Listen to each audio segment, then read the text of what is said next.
Hola, ¿qué tal? Buen día. Mi nombre es Astrid y junto con mi compañera Ann vamos a presentar el tema de hipertensión arterial. Primero comenzaré por definir qué es la hipertensión arterial. Esta es una enfermedad crónica en la que aumenta la presión con la que el corazón bombea sangre a las arterias para que circule por todo el cuerpo. Según la Organización Mundial de la Salud, se considera hipertensión cuando la tensión arterial se encuentra demasiado elevada, además que es una dolencia asintomática durante muchos años. Por otra parte, se menciona que es un trastorno frecuente que afecta al 25% de la población. Además, causa cambios degenerativos en las paredes de las arterias de tamaño grande y mediano que pueden desembocar en una disección aórtica o en una hemorragia cerebrovascular. En cuanto a la patogenia, la mayoría de los casos, el 95%, son idiopáticos. Esto significa que son de irrupción espontánea o de causa desconocida. La mayor parte de los casos restantes, que son el 5%, se deben a una nefropatía primaria, a estenosis de arteria renal o trastornos suprarrenales.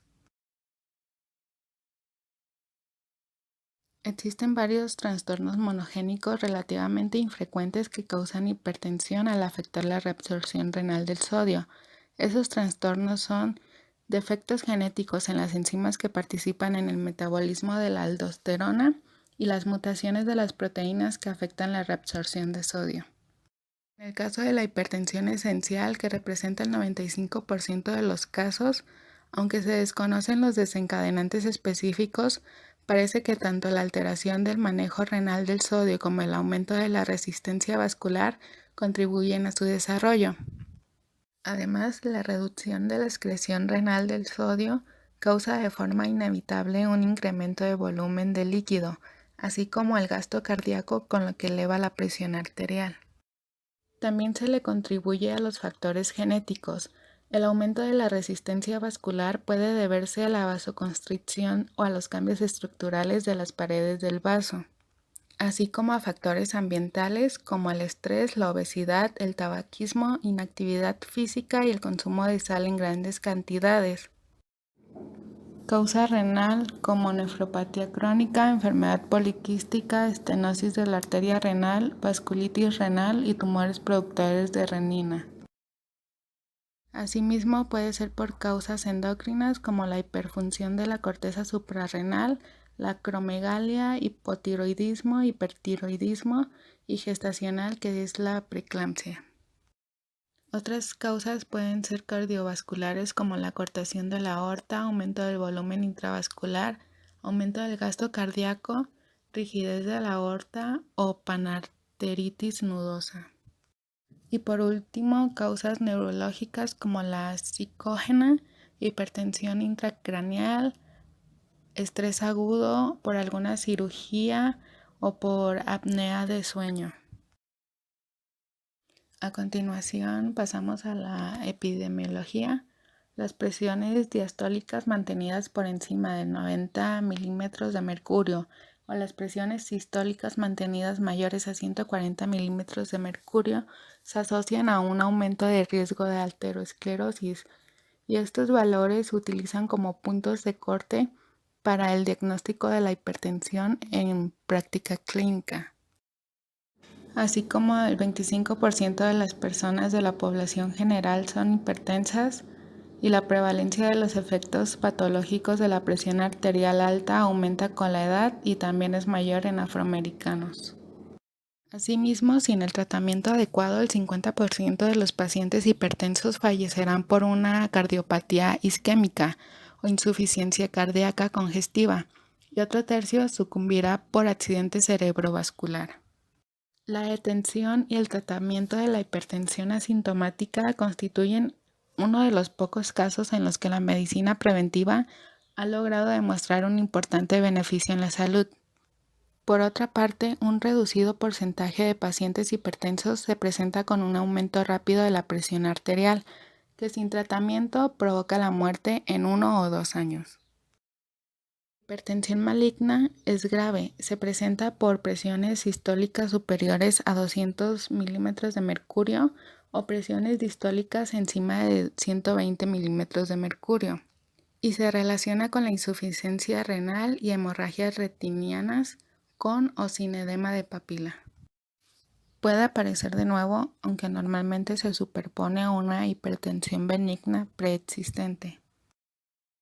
Factores de riesgo, como ya se mencionaron anteriormente, son la edad avanzada, la raza y el grupo étnico, el sobrepeso u obesidad, el sexo, las mujeres sufren mucho menos la hipertensión que los hombres, y hábitos poco saludables. Bueno, antes de continuar con el siguiente tema, yo les quiero dar un dato curioso, que es que el 17 de mayo es el Día Mundial de la Hipertensión. Bueno, a continuación les voy a presentar la fisiopatología. Ya sabemos que la tensión arterial depende del gasto cardíaco, que vamos a estar abreviando GC, multiplicado por la resistencia vascular periférica total, que va a estar abreviado como RBPT. Pues hay diferentes mecanismos patogénicos asociados, que pueden ser el aumento del gasto cardíaco o el aumento de la resistencia vascular periférica total, o a su misma vez, pues combinados. En la mayoría de los pacientes el gasto cardíaco es normal o está algo aumentado y la resistencia vascular periférica total está incrementada. Este patrón es típico de la hipertensión arterial primaria y de la hipertensión debida pues a enfermedades renovasculares y nefropatías parenquimatosas, entre otros. En otros pacientes, el gasto cardíaco está aumentado, que se puede deber a la constricción de las grandes venas, y la resistencia vascular periférica total es inapropiadamente normal para el valor del gasto cardíaco. Más adelante, la resistencia vascular periférica total se eleva y el gasto cardíaco se normaliza. Y pues puede ser resultado de una autorregulación. Algunas enfermedades que aumentan el gasto cardíaco, causan hipertensión arterial sistólica aislada, y algunos pacientes ancianos presentan una hipertensión sistólica aislada con gasto cardíaco normal o bajo, lo que puede ser el resultado de la rigidez de la aorta y sus ramas principales, que como ya hemos visto, pues los pacientes ancianos y de la tercera edad corren mayor riesgo de presentar hipertensión. Dentro de la fisiopatología también vamos a encontrar el transporte irregular de sodio, que en muchos pacientes con hipertensión el transporte de sodio a través de la pared celular es anormal porque la bomba sodio-potasio funciona de forma defectuosa o está inhibida, o porque se produce un aumento de la permeabilidad de los iones de sodio. Y pues el resultado de esto es una elevación de la concentración intracelular de sodio, que determinan que una célula sea más sensible a la estimulación simpática. El sistema nervioso simpático también tiene una participación durante la fisiopatología de la hipertensión, ya que la estimulación simpática incrementa la tensión arterial en general en pacientes con hipertensión. No se definió si esta mayor capacidad de respuesta reside en el sistema nervioso simpático o en el músculo liso vascular. Y pues el aumento de la frecuencia del pulso en reposo, que puede ser el resultado de la mayor actividad del sistema nervioso simpático, preside el desarrollo de la hipertensión. El sistema renina, angiotensina y aldosterona contribuye a la regulación del volumen sanguíneo y pues en consecuencia a la tensión arterial. La angiotensina suele considerarse responsable de la hipertensión renovascular, al menos en su fase inicial, y pues aún no se sabe exactamente cuál es el papel que desarrolla este sistema en la hipertensión primaria. Y pues en los pacientes de etnia negra y mayores con hipertensión arterial, las concentraciones de renina tienden a ser bajas, y los ancianos también suelen presentar concentraciones bajas de angiotensina 2. En la deficiencia de vasodilatadores, pues la hipertensión suele deberse más a esa deficiencia que a un exceso de un vasoconstrictor. Si los riñones no producen cantidades adecuadas de estos vasodilatadores, que son resultados de nefropatías parenquimatosas o una nefrectomía bilateral, la tensión arterial también suele elevarse. Y pues en las células endoteliales también se sintetizan vasodilatadores y vasoconstrictores, y pues en consecuencia de la disfunción endotelial afecta significativamente la tensión arterial.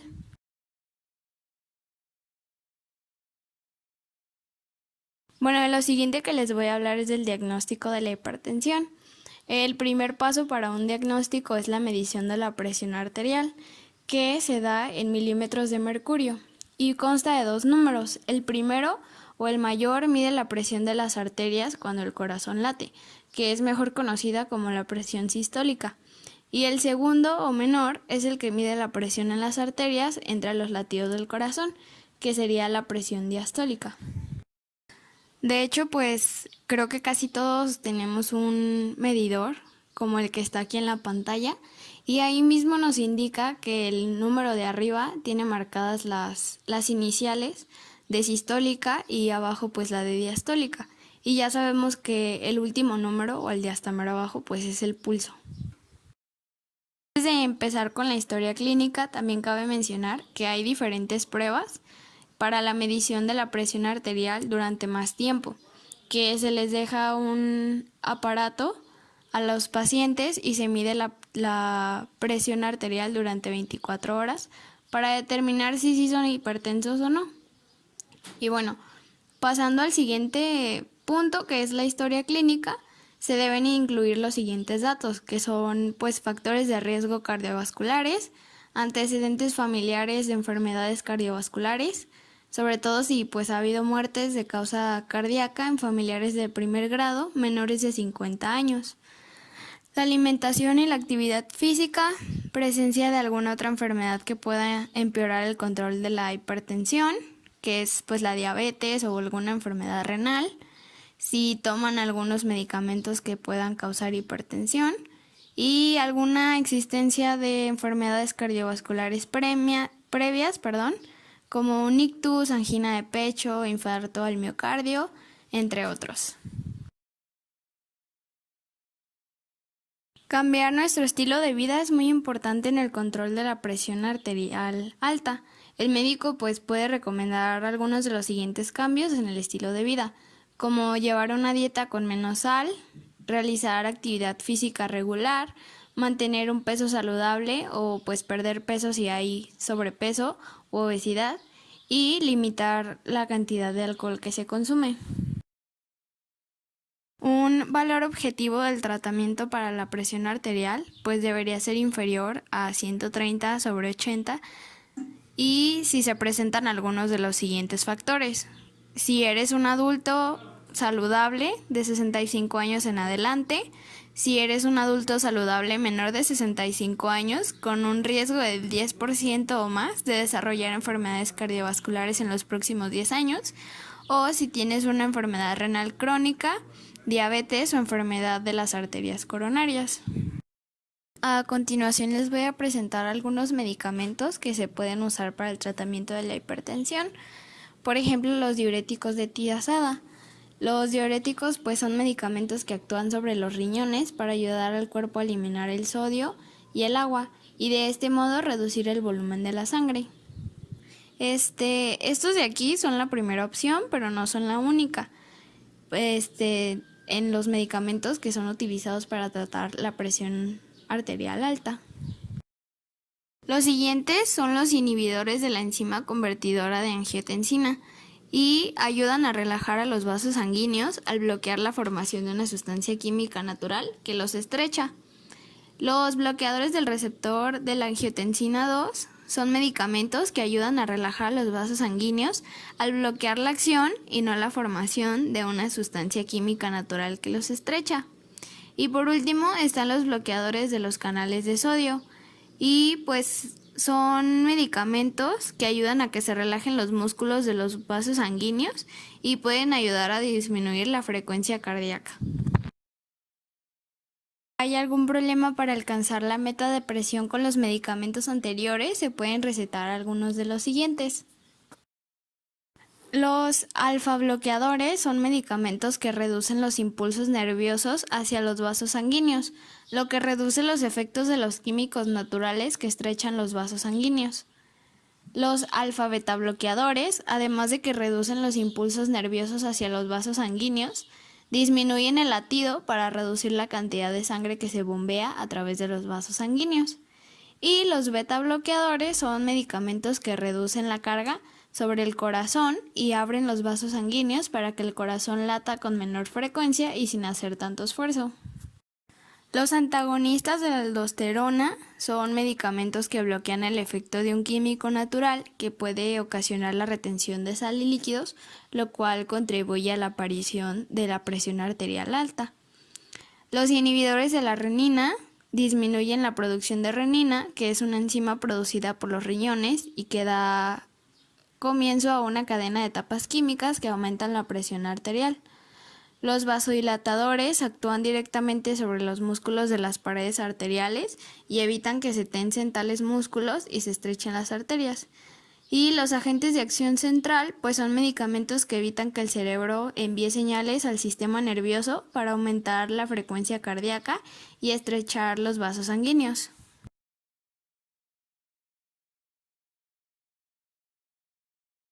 El pronóstico de la hipertensión arterial depende de su grado de control. Si se tienen hábitos de vida saludables, el pronóstico es bueno porque se reducen el riesgo de padecer complicaciones cardiovasculares. Que hay complicaciones pues agudas y crónicas que ahorita se las voy a presentar en las siguientes diapositivas. La primera complicación aguda serían las crisis hipertensivas, que son situaciones que son definidas por elevaciones puntuales de la presión por encima de 190 en sistólica y 110 en diastólica. A veces pues van acompañadas de dolor de cabeza, sangrado por la nariz o inestabilidad.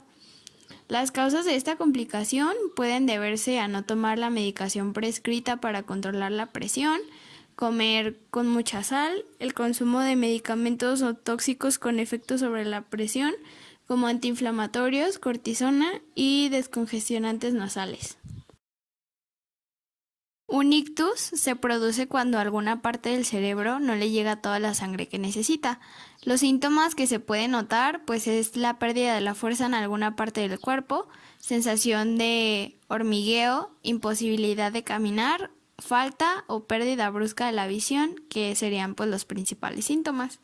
Cuando pasa esto pues es necesario que se atienda al paciente en urgencias inmediatamente. La falta de control de la presión arterial puede favorecer a tener un infarto al miocardio o a una angina de pecho. En este caso se puede notar un dolor intenso a nivel del corazón, que a veces puede notarse también en el brazo izquierdo o en el cuello, y habitualmente aparece después de un esfuerzo físico, lo cual indica que al corazón no le está llegando la suficiente sangre que necesita. La primera pues sería la insuficiencia cardíaca, que es la complicación más frecuente de la hipertensión arterial. Las personas que tienen un mal control de la presión pueden favorecer la progresión de la insuficiencia cardíaca, sobre todo pues en personas de más de 65 años. Otra complicación sería la enfermedad renal crónica, que pues en aquellos casos en el que hay un mal control de la presión durante muchos años, se puede llegar a tener una enfermedad renal crónica, o sea que el riñón no funcione correctamente. Y las personas con hipertensión y diabetes tienen más riesgo de tener una enfermedad renal crónica si no controlan muy bien las cifras de la presión arterial. Durante el proceso de envejecimiento, las arterias se hacen cada vez más rígidas y van perdiendo su flexibilidad. La falta del control de la presión acelera este envejecimiento de las arterias y pues sobre todo si son personas que fuman y en personas con diabetes o con sobrepeso. También existe la complicación de la retinopatía hipertensiva, que es muy poco frecuente, pero la elevación mantenida de la presión puede afectar a las arterias de la retina y se puede disminuir pues la visión. La hipertrofia ventricular izquierda también se da a falta de control de la presión y hace que las paredes del corazón se vayan agrandando y se hagan cada vez más gruesas. Si el engrosamiento se mantiene durante mucho tiempo, las paredes del corazón se dilatan y dificultan la función correcta del corazón.